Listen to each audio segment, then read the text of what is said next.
今天我们来聊聊50岁以后如何抓住自己的长寿开关。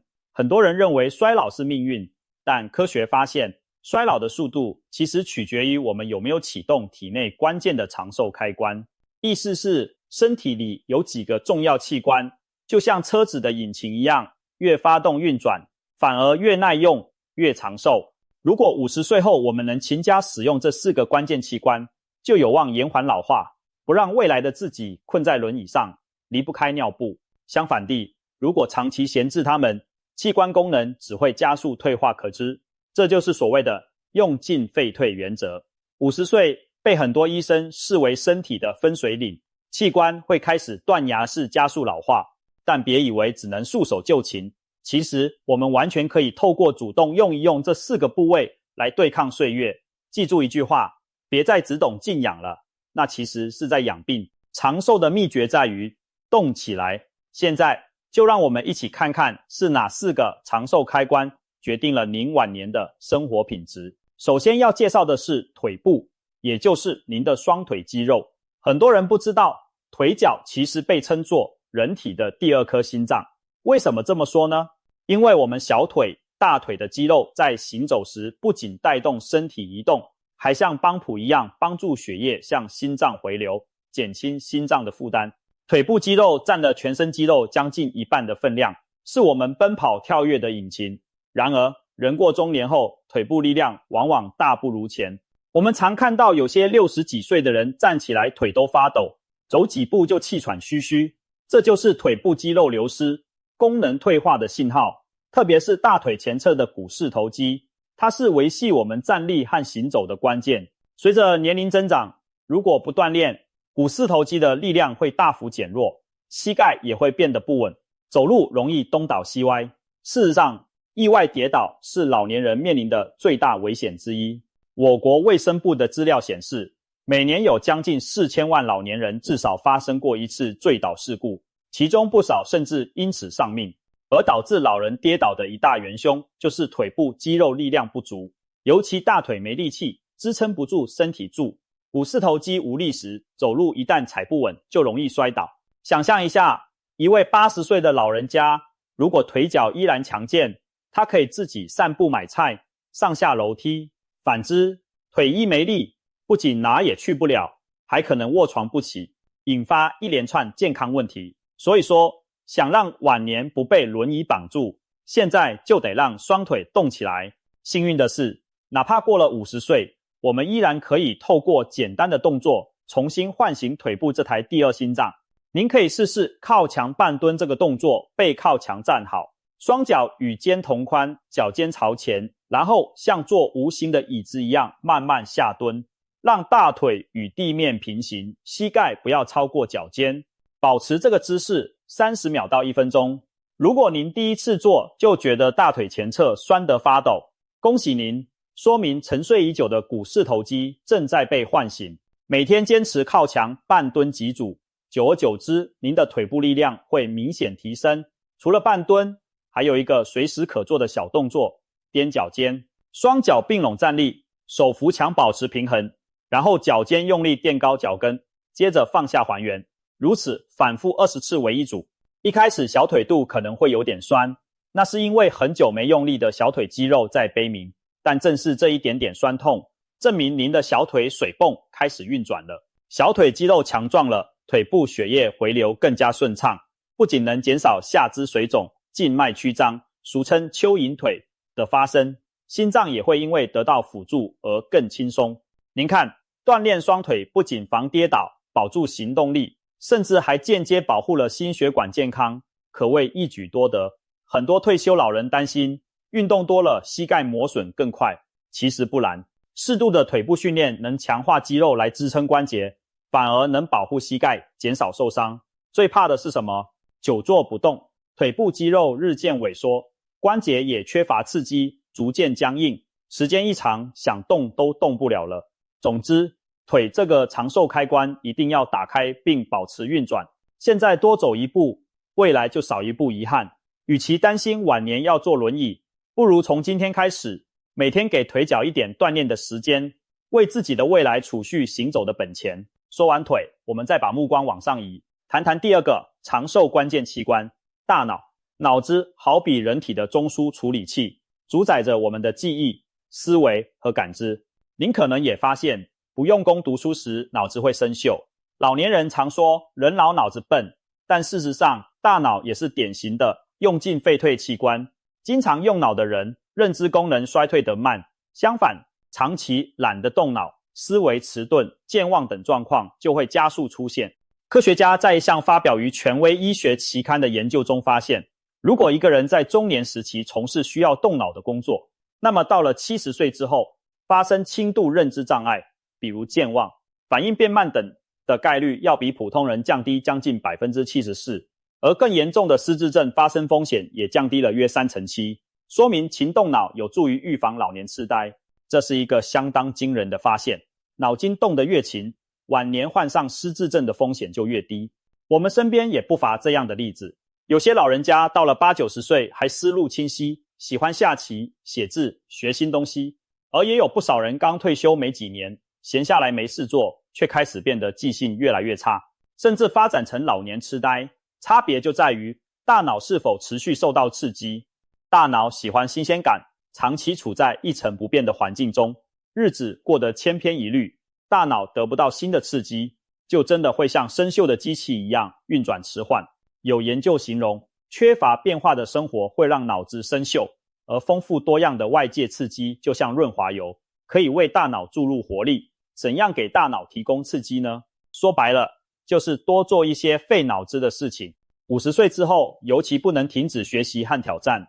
您可以尝试去探索一门全新的知识领域，培养一项新的兴趣爱好，比如学习乐器、练习书法，或者每天花点时间玩玩数独、填字游戏、记忆力游戏，甚至参加社区活动，与朋友多聊天，都在不知不觉中动用了我们的大脑。有人也许会说，我年纪大了，学不动新东西了。其实大脑远比我们想象中有弹性，只要肯用，它始终有可塑性。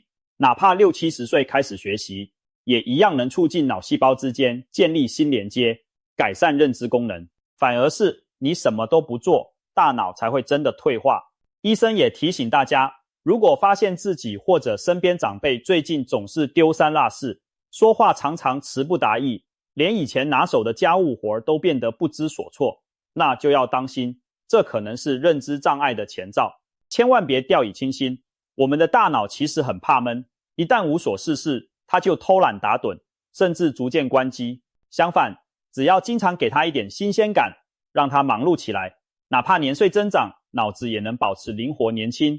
可以这么说，退休后的生活如果过得丰富多彩，您的大脑也会跟着焕发光彩。别忘了，大脑越用越灵光，闲着不用才会变钝变笨。所以，想要晚年头脑清楚不糊涂，每天记得给自己找点思考和学习的事情做，哪怕只是跟小辈学学怎么用新的手机功能，或者试着记住几个英文单词，都算是在健脑。千里之行，始于足下。每一点脑力挑战都是在为您的大脑储蓄抗老本钱。等到别人七老八十记忆模糊时，您或许还能侃侃而谈，谈笑风生。这份生活品质的差距，现在就可以决定。接下来我们把焦点转向肺部与心肺功能。很多人年轻时不拿呼吸当回事，觉得肺很强大，用不着特别锻炼。然而到了50岁，您可能惊讶地发现，以前健步如飞，现在爬个楼梯却气喘如牛，走快2步就得停下来大口喘气。这其实是肺功能在悄悄下降的信号。医学研究指出，我们的肺活量在30岁左右达到高峰，之后便开始逐年下滑。如果一直缺乏锻炼，肺功能的衰退速度会更快。换句话说，从中年开始，肺这个器官就很怕你闲着不用。肺脏的主要工作是给全身提供氧气，排出二氧化碳，就像一个气泵，把新鲜空气送进生命的引擎。如果肺活量大，吸进去的氧气多，血液含氧量高，身体各器官运转都更有劲。反之，肺活量不足，全身供氧跟不上，人自然就容易疲倦，抵抗力下降，甚至百病丛生。有一项涵盖了75万多人、规模庞大的研究，专门调查了人的心肺势能，也就是心脏与肺的耐力和寿命的关系。结果发现，心肺能力强的人往往更长寿，而心肺功能差的人，死亡的风险比常人高出3倍以上。这个数据足以让人警醒，如果不重视锻炼心肺，我们等于是在透支自己的生命。很多人都见过这样的情景，有些长辈刚走几步路就气喘吁吁，需要停下来休息，甚至有的人晚上平躺时也会喘得难受，必须半坐着睡觉。这往往说明他的肺功能、心脏功能已经退化得比较严重。要改善这种状况，关键就在于锻炼心肺耐力，给您的肺多一些运转的机会。别忘了，肺也是越用才越强壮。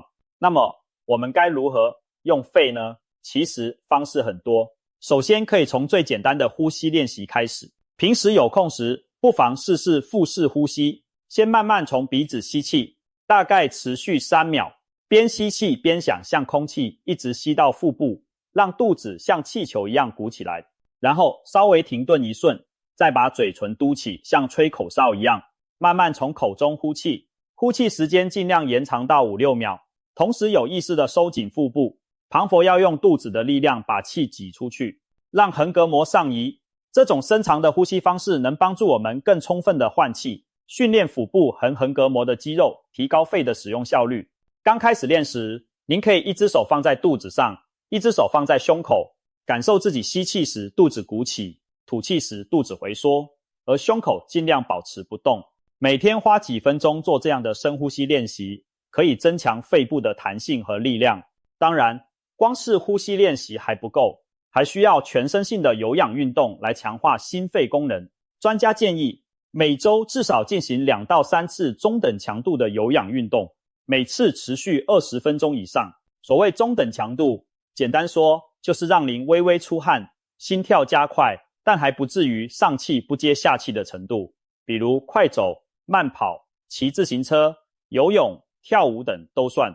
如果您平时很少运动，一开始可以从快走开始，每天晚饭后快步走上20-30分钟，坚持下来就会发现耐力在提升，走同样的路不那么喘了。如果膝关节还比较健康，也可以尝试跑步或爬山，这些活动能充分锻炼肺活量，但要注意量力而为，循序渐进，避免运动伤害。如果本身已经有慢性肺部疾病，比如慢阻肺，也不要放弃锻炼，只是要选择低强度的方式，例如散步、太极拳这类温和的运动，一样可以帮助改善肺功能。关键在于保持规律，宁可每周固定运动几次，也比偶尔心血来潮运动一整天效果好。长期坚持下来，您的肺就会记住这种良好的习惯，维持更高的机能。许多长寿的老年人都有共同点，他们即使上了年纪，仍然每天散步或者做体操，从不让肺部闲着。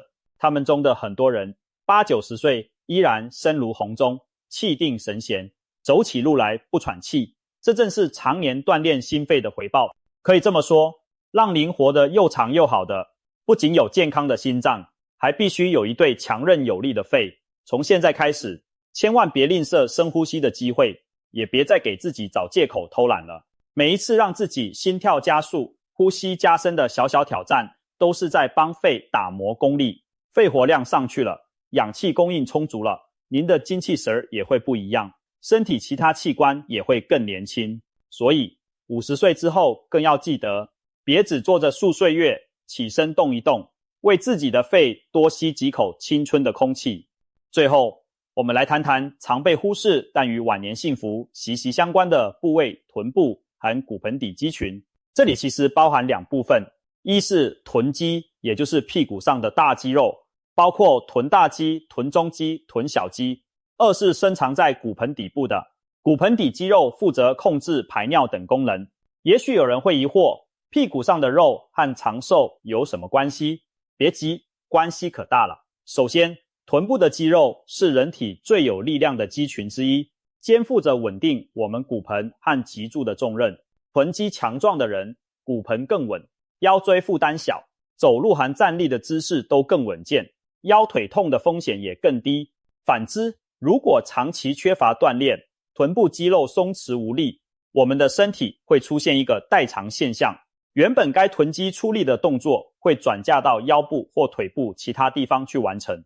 久而久之，腰椎过度劳累就容易出现慢性下腰痛、脊椎变形等问题。有统计显示，在没有明显外伤的下背痛患者中，大约有1/3的人其实是臀部肌腱受损或臀肌太弱导致的。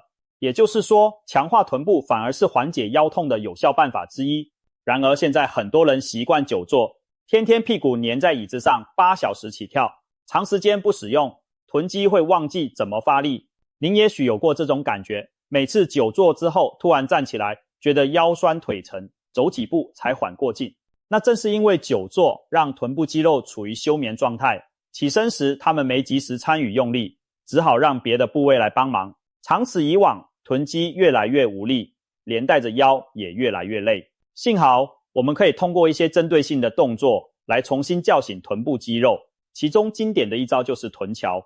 所谓臀桥，动作其实很简单，平躺在地板上或瑜伽垫上，弯曲膝盖，让双脚平放地面，脚跟大约在膝盖正下方，双手平放在身体两侧，然后用臀部发力，慢慢向上抬高臀部和下背部，直到肩膀到膝盖形成一条直线，稍停1-2秒，感受屁股夹紧用力，最后再慢慢控制将臀部放下回到地面。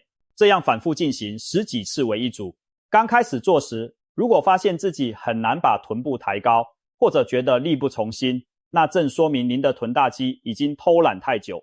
不用气馁，持之以恒的每天练习几组臀桥，您的臀部会渐渐恢复力量。当臀肌再次变得结实有力，您会发现站立和行走时腰也比较不容易酸痛了，整个人体态也更挺拔。除了臀桥之外，深蹲对臀部肌群也是极好的锻炼，而且深蹲还能同时强化大腿肌肉，可谓一石二鸟。不过深蹲时要注意姿势正确，避免膝盖受伤。站立时双脚与肩同宽，下蹲时屁股向后坐，好像要坐在椅子上一样，膝盖不要内扣，也不要超过脚尖。起身时用臀部和腿部发力，带动身体站起。一开始可以扶着椅背轻蹲几下，慢慢熟悉动作。无论臀桥还是深蹲，重点就是让沉睡的臀肌重新参与用力。当您的臀部恢复了应有的力量，整个骨盆区域的稳定性都会提升，腰腿的压力自然减轻，人也站得更稳，走得更快。说完臀肌，再来看看骨盆底肌对老年生活品质的影响。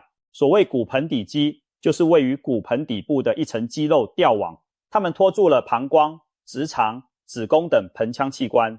我们平时憋尿、控制排便，全靠这层肌肉的收缩。年轻时，骨盆底肌在激素的滋养下保持弹性和力量，但随着年龄增加，特别是女性更年期后，荷尔蒙下降会让这些肌肉和支持组织逐渐松弛，再加上一些人生理事件，比如女性生产时对产道的损伤、男性前列腺手术等，都可能削弱骨盆底的功能。结果就出现了令无数中老年人尴尬的问题——尿失禁。不少老人一咳嗽、大笑就有尿液渗出，不得不频繁跑厕所，甚至垫尿垫，穿成人纸尿裤。据调查，生活在社区里的老年人有差不多1/5到1/4都受到尿失禁困扰，而住在疗养机构的失能老人中，尿失禁比例更高，甚至超过一半。注：年纪越大，身体越衰弱的人越可能出现尿失禁。可以说，尿失禁是导致老年人丧失生活自理能力的重要原因之一。试想，如果晚年连如厕都成问题，走路稍快点就可能漏尿，那生活品质会打多少折扣？所以我们千万不能忽视对骨盆底肌的锻炼。正如用进废退原则所揭示的，骨盆底肌跟其他骨骼肌一样，你长期不使用、不训练，它就会日趋衰弱。但如果经常锻炼，它就能保持力量，甚至变得更强壮。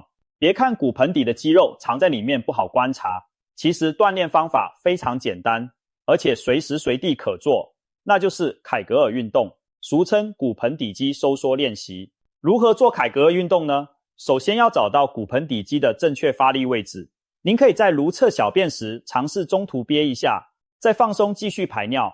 您会感觉到有一组肌肉在用力收缩，把尿液憋住，这就是您的骨盆底肌群。找准感觉后，平时不方便如厕时，也可以练习同样的收缩。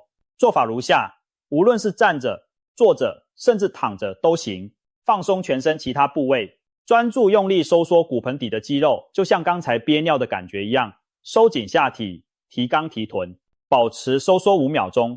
刚开始练习可以从2-3秒做起，然后放松5秒，如此反复10次为一组。刚开始可能连收缩2秒都觉得困难，没关系，慢慢来。随着肌肉变强，您可以逐渐延长收缩时间。每天试着做3到4组凯格尔运动，它的好处是别人完全察觉不到您在锻炼，可以在等车、看电视甚至开会时默默进行，真正是再懒的人也能做的运动。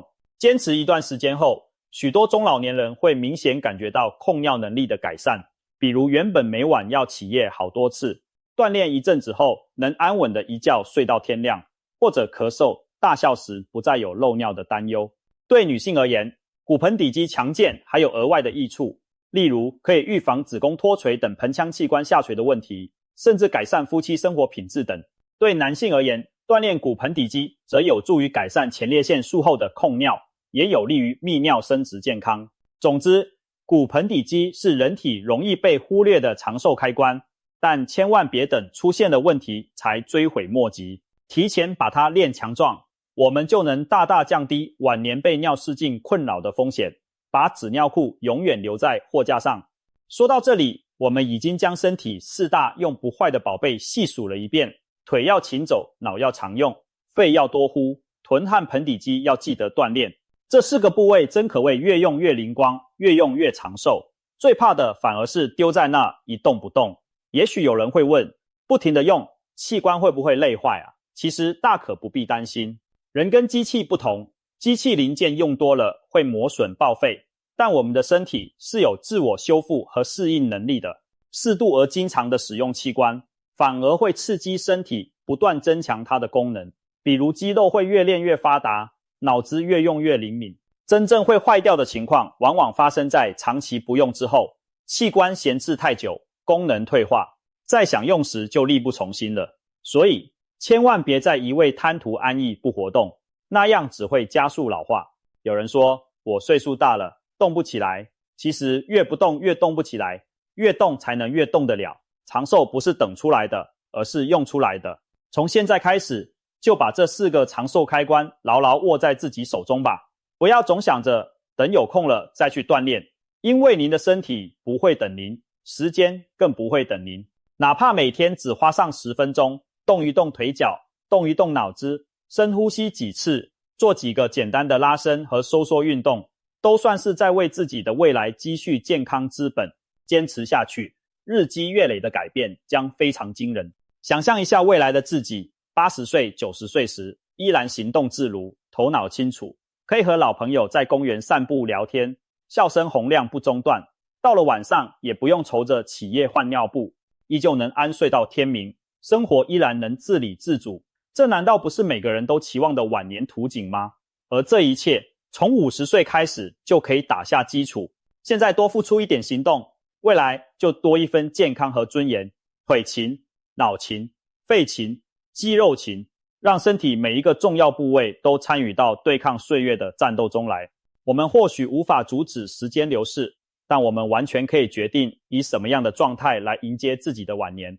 有句话说得好，生命在于运动，与其将来感叹老得太快，不如现在就开始行动。今天的每一分努力，都是在帮10年后、20年后的您赢得更多的自由与健康。让我们从现在做起，打开身体的4大长寿开关，让衰老的脚步慢下来，让未来的晚年生活更精彩、更长寿，也更有品质。